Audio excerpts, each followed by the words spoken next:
Okay, I'm going to talk about the role of biofuels in global climate change mitigation. And perhaps one of the first questions you want to ask is, well, just how can biofuels reduce greenhouse gas emissions? And the answer is that technically biofuels is sustainable by definition.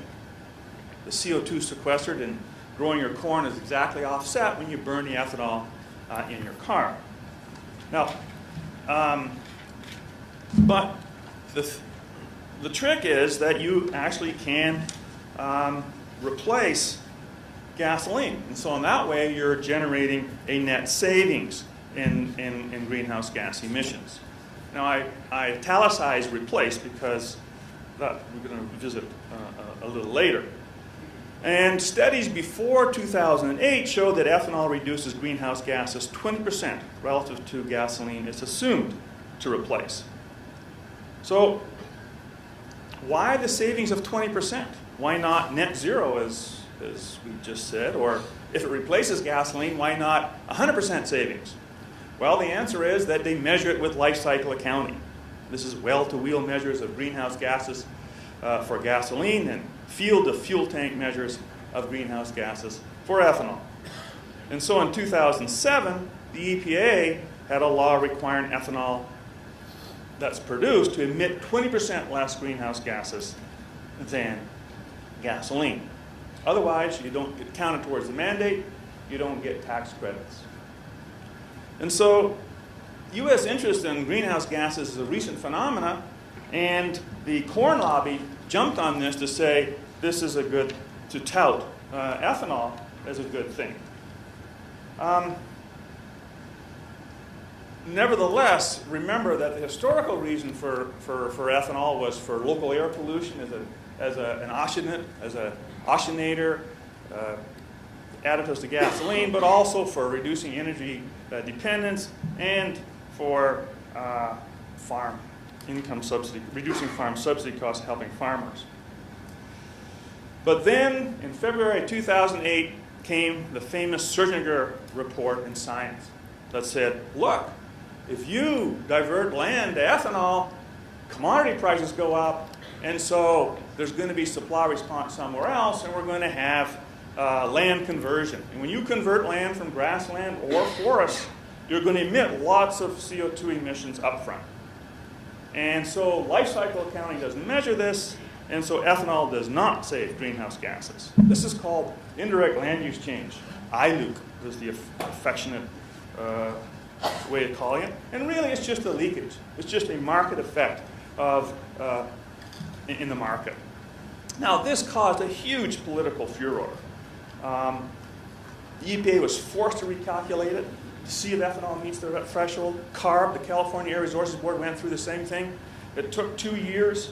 The debate just reached a fever pitch. Farm state politicians threatened not to vote for the global climate change legislation unless you deleted the indirect land use change. It was just one big 2-year deal. And then as recent as this past February, the EPA releases this new rule, and ta-da, corn ethanol still meets the 20% reduction threshold, even when you include indirect land use change. And so the question is, how so? Well, if you use clean inputs. Well, that just reflects the problem of life cycle analysis. You can just shuffle your inputs. Bourbon will use coal, and ethanol uses natural gas. So you have to question how meaningful this threshold really is.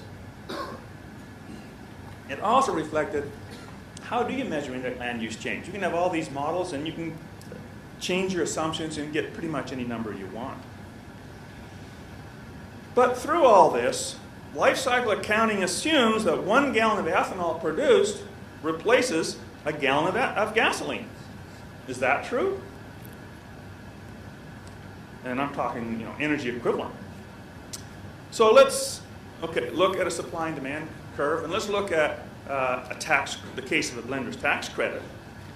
And so we have the supply of gasoline, we have the demand for fuel, which is gasoline and ethanol, and we have the initial price with consumption CF0. Everybody can handle this. No problem. Now the tax credit generates extra ethanol onto the market. That shifts the supply curve to the right. The price of fuel goes down. The consumption of fuel goes up to CF1. Life cycle accounting assumes that every gallon of ethanol produced replaces the consumption of gasoline. And so, total fuel consumption stays the same. But we know that distance A is the amount of gasoline that's replaced, and distance B is the amount of gasoline that's displaced. So how much is this displacement or leakage? And I estimate about 50%. So the EPA ruling that corn ethanol meets their own criteria is false.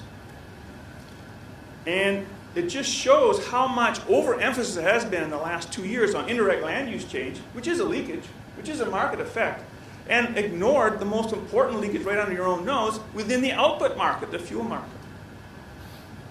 And so even if you ignored indirect land use change, you still don't meet the sustainability criteria. So far too much fuss over something over that whole issue. Now, what about the biofuel mandate? A mandate is a tax on gasoline consumption, okay? But surprisingly, total fuel consumption can go up or down. Okay, so with a mandate, there's no government subsidy. You have to get that ethanol price up to get the ethanol on the market. And so the consumer of gasoline has to pay for that. But surprisingly, it's possible that total fuel consumption can still go up. It depends on certain economic parameters. Therefore, even a mandate has an ambiguous impact on CO2 emissions, local air pollution, and miles traveled. And I emphasize miles traveled because the externality cost of miles traveled in the United States is much higher than CO2. Traffic congestions, traffic accidents. But we can conclude that a mandate is always better than a tax credit in achieving any environmental or energy goal. It also saves tax costs. You can use that for revenue offsets or pay down the debt or whatever, and you have less gasoline consumption.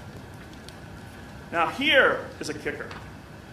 What if tax credits are combined with mandates? This is huge. Because the ethanol price is now determined by the mandate, the blender's tax credit now simply subsidizes oil-based gasoline consumption. How can that be? It is because the mandate sets the ethanol price up here, and the Exxon wants to take advantage of the tax credit. The only way it can take advantage of the tax credit is reduce the price of fuel. And so it gets the free 51 cents from the government and puts it in its pocket. Well, it loses some money by reducing the fuel price. And he increases its market share, so Shell has to say, oops, I better lower the fuel price too. And they just lower the fuel price so there's no free money left on the table from the government subsidy. So it's subsidizing oil consumption. This contradicts all policy goals, environmental goals, energy security goals, even farm income goals, because the mandate is helping the farmers and the ethanol producers. The tax credit is just increasing the market price of oil and increasing the cost of production for farmers. So this is something that everybody can agree on. It doesn't matter who you are. Everybody can agree, let the mandate do the work, get rid of tax credits. How important is this? Whew. It's all over the world. It's even for renewable electricity policies. I have in my notes, does Michigan have a renewable portfolio standard? Well, I just heard they do. Did you know that with your renewable portfolio standard, which is a mandate, that the fuel tax exemption is simply subsidizing fossil fuel-based electricity production? Likewise for the federal producer tax credit. You look at this and say, well, we have complex farm policies, we have complex healthcare policies. Why should I pay attention here? Well, this is unique to economics. Renewable energy policy is unique. As Xinwan said, I use the word cannibalize. And I looked at the list of registrants here, I hope you really focus on this slide. All right, just quickly now, U.S. greenhouse gas emissions are due to tariffs and subsidies, not indirect land use change. You've got to remember that mandates or tax credits by themselves do not distort trade. It's the tariffs, it's the production subsidies for corn and ethanol that distort trade. In fact, we can show historically that farm subsidies was the sole cause of ethanol production. The cost of producing ethanol is very high. There's a huge gap between the oil price and the intercept of the ethanol supply curve is just whole dead space that you have to cover with taxpayer money before you can even start producing ethanol. Really, we should just disqualify any biofuel from a greenhouse gas reduction test unless you have free trade, because Brazilian ethanol is far more environmentally friendly. It can be produced on half the land. It has higher annual net sequestration of CO2. The U.S. crops displaced require more land. In other words, the United States doesn't grow corn for other uses. Brazil has to grow the corn. They have 1/3 the corn yields. So developing countries would get the direct benefits of biofuel production, but because they use non-staple food crops, we'd have a more indirect effect on food prices. I take a quote from President Lula that some people say ethanol is like cholesterol. There's a good one and a bad one. The good ethanol helps clean up the planet and is competitive. The bad ethanol depends on the fat of subsidies. He might have a point here. The other thing you want to remember is that greenhouse gas reduction thresholds are WTO illegal. The U.S. would have to rely on GATT Article 20, which is to preserve natural resources. And it says very clearly, it can't be arbitrary and discriminatory. It has to be necessary and least trade restrictive. And sustainability standards are everything but. If everything is arbitrary, it would never pass the WTO test. Why a 20% reduction? There's so many arbitrary aspects, there's so many non-necessary aspects of it that it wouldn't pass the test. So to summarize, greenhouse gas reduction thresholds with life cycle accounting and how the whole greenhouse gas mitigation debate in the United States are irrelevant. How about leakages in the fuel market? Why focus on indirect land use change only? Ineffective because you have shuffling of inputs. Inconsistent. What about bourbon and other corn products? Why do they get away with anything? Illogical because ethanol is sustainable by definition. Impossible to measure. You can get any indirect land use change model from any economic model. It's illegal in the WTO, and most importantly, it ignores more important issues. And I just have 2 slides quickly to summarize that. The debate over all this greenhouse gas emission ignores policy sins of commission, like adding tax credits to mandates. And if the mandate is not binding, it could be. So the true opportunity cost of a tax credit is a mandate. Import barriers and production subsidies that discriminate against trade. U.S. ethanol has very high cost of production, and they also need corn subsidies. And finally, the debate over indirect land use change has ignored the policy sins of emission. What should we do? Well, just leave ethanol alone, literally. Just, as for a sustainability standard, treat like bourbon every other commodity, beef, burgers, bacon, butter, high fructose corn syrup, all the corn products, okay? They all kill people. Ethanol, it powers ambulances to hospitals. So don't discriminate against ethanol. This is the moral of the story. Tax and subsidize marginal cost of externalities everywhere in the economy, as you should. Normally, and in terms of greenhouse gas emissions from biofuel production, just collapse all those into the current global climate change policy of cap and trade and carbon offsets, where with carbon offsets, if it helps land use, if you're sequestering with particular land use practices, subsidize it. If it's converting land, target the policy towards all land use changes, not just due to biofuels. And don't make the link between some sustainability, this is the last point, don't make the link between sustainability and some life cycle accounting measure, because if you do, what happens if corn ethanol passes? That means everything is okay. Everything else is okay. It passes. You're allowed to have any policy you want. It passes this accounting measure. Don't make that trade-off, because what happens if it does pass? It does. Then everybody thinks everything's okay. And the point is that everything is not okay.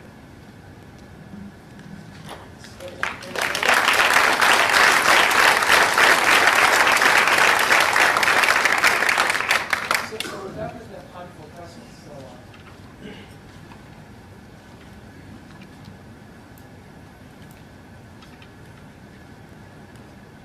Yes? As I understand, cellulose-based ethanol was going to be the cure-all in the 2007 Energy Policy Act. And I think the reduction is like 57% or something that as opposed to 20 for corn. How is commercial production coming along with cellulose and ethanol? They have a 100 million gallon mandate for cellulosic ethanol in the United States.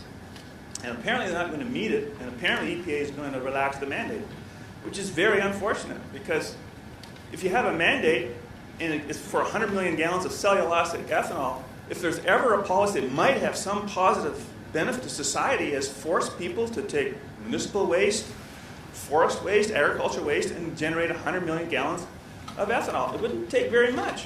I calculated that if you had an ethanol price just for the cellulosic this year of $7 a gallon, that would cost gasoline consumers 1/3 of 1 cent. That's all you need, because we consume 140 billion gallons of fuel. You'd only need a small tax on gasoline consumers to have a $7, $8, $9 a gallon ethanol for cellulosic. Surely all kinds of ethanol come out of the woodwork. In fact, one company just said that we need $1 billion to get $100 million worth of cellulosic ethanol. Well, there's $1 billion right there just with making the mandate work if ethanol went to $7. So it's very unfortunate. We're not using the policy properly as we designed it to.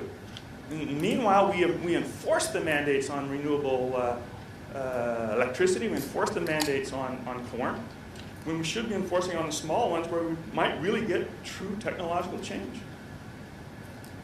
Sorry for the long answer, but yes? Are the economics of biodiesel just as bad as ethanol? I didn't say the economics of ethanol is bad.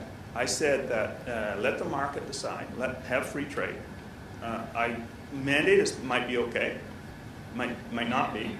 But if you had free trade, chances are most of it come from sugarcane in Brazil. They have a lot of land there. They're very efficient. They can be even much more efficient than they are now, by the way. There's a huge yield gap in Brazil. You know, I said they use half the land. If they apply what they know in Brazil today in sugarcane, what we have for corn, they could double or triple their yields. So the potential in the South for biomass is much higher than here. So I'm not saying that it's a bad thing, but so corn ethanol, of all the biofuels in the world, compared to rapeseed in Europe, wheat in Canada, corn ethanol is amazingly efficient. Biodiesel, compared to biodiesel in the United States, corn ethanol is amazingly, relatively more efficient. Biodiesel is very costly. In Europe, it's just, you know, I talk about this gap, this dead space between the intercept of the supply curve for ethanol and oil. Well, for biodiesel, it's much higher worldwide. It's really bad. Yes? It seems to me the real reason for the tax credit was to provide jobs and economic opportunities in this country as opposed to foreign imports of gasoline. Would getting rid of the mandate really be such a good thing if it led to substituting foreign ethanol for foreign gasoline? Well, first of all, you said the tax credit was meant for job creation. You can get the same job creation with a mandate. So that cancels. If you have a tax credit and a mandate, it's worse than canceling. Now the tax credit is doing the opposite of what you think. It's subsidizing oil consumption. So right away, if you have a choice, you pick a mandate over a tax credit, and for sure, never use both. Because the job numbers are going to be the same and all the rest. Now, the other part of and this applies to renewable electricity. I mean, I really hope you really take this seriously and look at it, because a lot of your efforts are going to be counteracted by having these mix of policies. Now, the other part of your question was tariffs. Well, I mean, if you want the least cost, free trade is better than not free trade, whether you're talking ethanol or oil. I mean, it's the same deal. It turns out, though, that if you're worried about greenhouse gas reductions, that you get a much better deal with imports of ethanol from Brazil. It's a long story, but surprisingly, if you did import the ethanol, United States would produce the corn and soybeans that now Brazil's producing because you're taking the land out of those products for ethanol. So, but that's a long story. Yep. And where is the use of water that you can policies and to create ethanol, the use of water and creation of ethanol? Right. I'm not proposing mandates. I'm saying that if you're going to ever do anything, just do mandates. All input, if you mandate biofuel production, all inputs are going to be used more than what the free market would command. Oil, natural gas, water. So you have an overuse of all inputs if you're not letting the free market work, as opposed to a mandate. But the mandate you might want to use a mandate for other reasons to, encourage technological change, reduce your dependence on oil and all these things. But yeah, I mean, any policy intervention can cause waste of resources, and water is one of many. I think we'll just end here and move on to our work. Thank you.